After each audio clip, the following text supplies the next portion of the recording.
Welcome to episode 2 of my journey of March to October with the Milwaukee Brewers. This is Evan Thompson from Last Word on Baseball. This is game 13, but episode 2 of the Brewers season. They are 10-2 and in first place right now, facing the New York Mets. We're jumping into the game in the bottom of the 7th with the Mets leading 4-3. Here are the batting lineups. The Brewers have Sogard at third, Kane in center, Yelich in right, Hiura at second, Braun in left, Smoke at first, Narvaez behind the plate, and Arcia at short. It has Garcia there as the pitcher because he pinch hit for him. The Mets have Marisnick in center, McNeil at third, Alonso at first, Cano at second, Cespedes in left, Conforto in right, Ramos behind the plate, Rosario at short. As you can see there, I've got Phelps and Suter up and going in the bullpen. Like I said, the Mets lead 4-3. It's the bottom of the 7th. Yelich is on second, and there are 2 out. Up at the plate, we have Hiura, who's 0 for 3. He's facing Justin Wilson. Here's the pitch. It is a slider that hangs high and misses the zone for a ball. 1-0 the count. Here is the 1-0, and it swung on and hit deep to right and high in the air. It's probably going to stay in the park, though, and it does as Conforto crashes into the wall upon making the catch. So that retires the side. We go into the top of the 8th, and the Mets lead 4-3. By the way, this is Evan Thompson from Last Word on Baseball. I cover the Arizona Diamondbacks, and I'm the senior editor.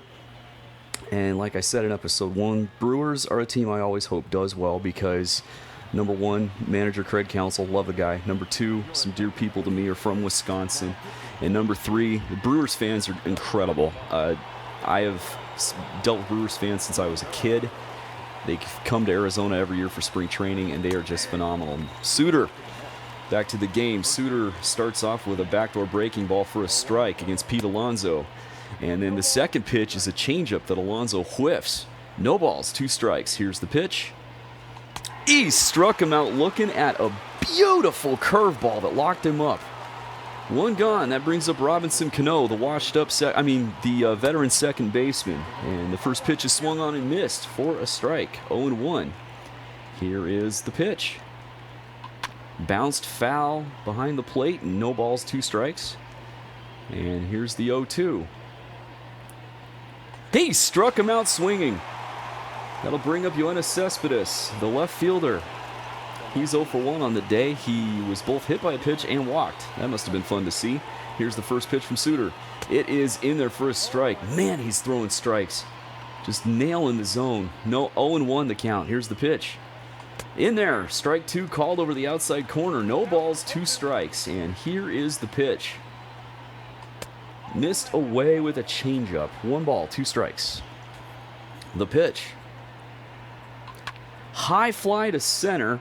That's going to be caught by Kane and is to retire the side. 1-2-3. We go into the bottom of the 8th. The Mets lead 4-3. Braun, Smoke, and Narvaez are coming up, and they're going to face Dellin Betances. Ryan Braun will lead it off. By the way, I can tell you out here in Arizona, he is not a popular guy. But anyway, here's the first pitch to Braun. It is belted into right and down for a diving play by Conforto. He can't come up with it. That's going to be a base hit because he left his feet. So the leadoff man, Braun, reaches. We're going to sit down Phelps. I'm going to get the long reliever going just in case we tie it up here. So Braun is on first, nobody out. That brings up Justin Smoke, the switch hitter. He's 0 for 2 on the day. Here's the pitch. Knuckle curve, he chases and fouls it back. 0-1 the count. And here is the pitch. Maybe. Here we go. The pitch. Swung and missed a 98-mile-per-hour fastball. Right through it. No balls, 2 strikes. The pitch to Smoke. Belted through the hole into right field and off the glove of Conforto, but Braun's not fast enough to take third there. We'll play it safe. Runners on first and second now with nobody out. I'm not going to pinch run for the trailing runner here, even though he is the go-ahead run. If he becomes the lead runner, I might consider it. Anyway, Narvaez is up. He's 1 for 2. Here's the pitch. It's low. Ball 1. 1-0 the count. Crowd is really going nuts here. All kinds of pressure on Betances. And here's the 1-0. It is swung on and missed. Man, he's bringing heat. 1-1 to count now. Into the stretch. Now ready? Here's the pitch. High and away. Ball 2. 98-mile-per-hour fastball. 2-1 the count to Narvaez. Here's the pitch. Driven deep to right. That's going to be really close to out of here. And it is gone. A 3-run home run to give the Brewers a 6-4 lead. What a swing by Omar Narvaez. How clutch can you get? And Betances does not even record an out. Brad Brock is now in the game. Orlando Arcia at the plate. Time is called. Going to get Hader up and going now that Brewers are leading. I never get my closer going unless I'm ahead. Never. Anyway, here is the pitch to Arcia. Swung on and hit deep to left, but that's going to hook foul. Too bad, too, because that would have been gone. 0-1 the count. And here is the pitch. Bounced foul. Outside first.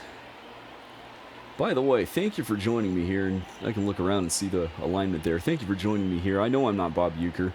Nobody is. He's a legend. One of the best ever there to announce the game. And Brewers also have very good TV announcers. Brian Anderson does a fantastic job.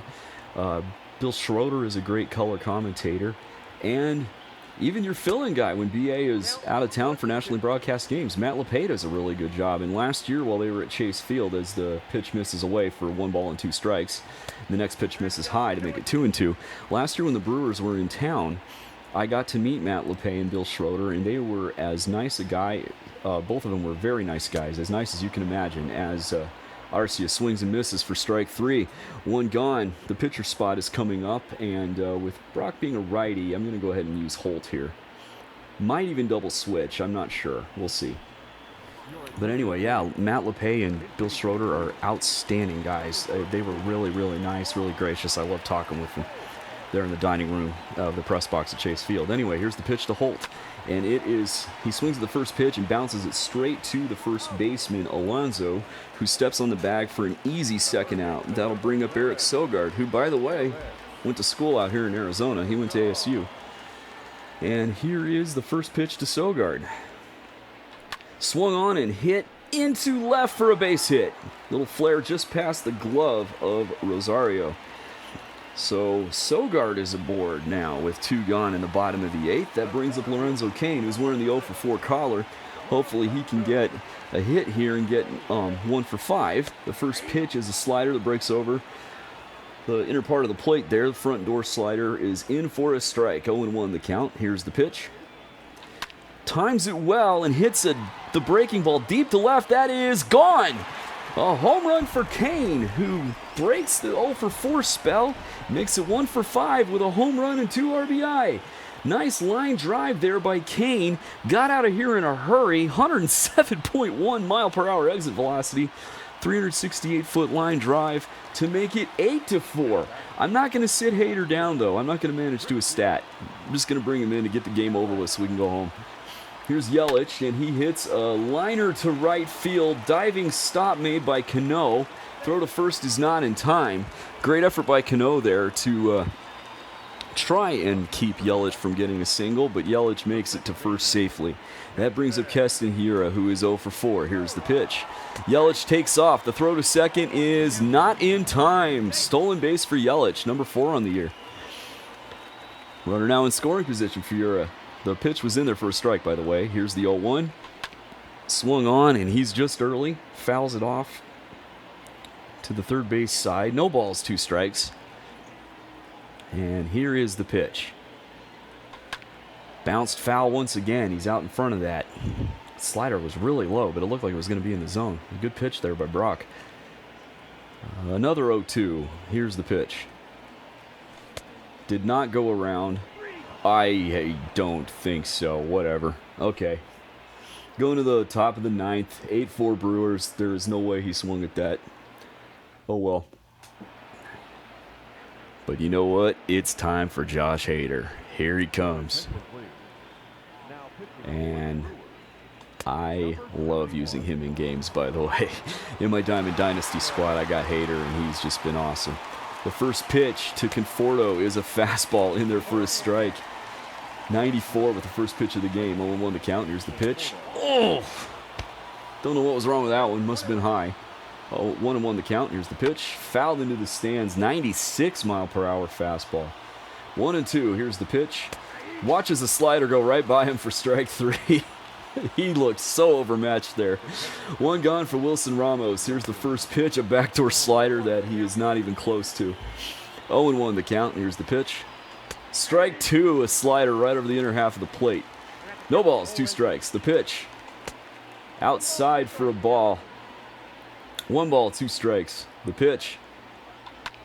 Liner to third. Directly to Sogard for the second out. Fans are on their feet as Ahmed Rosario steps to the plate. The Mets' last hope. Here's the pitch. Swing and a miss. Strike 1. 0-1 the count. The pitch. Oh, how's that not a strike? Is Easterbrook calling the plate again? Maybe it's C.B. Buckner. I don't know. The next pitch is bounced foul to make it 1-2. 1 ball, 2 strikes. 2 gone in the 9th. The pitch. Brewers win. He struck him out on looking at a 98 mile per hour fastball that nobody could have done anything with. So, the Brewers come back and win 8-4. Thanks for joining me. This is Evan Thompson saying so long for now.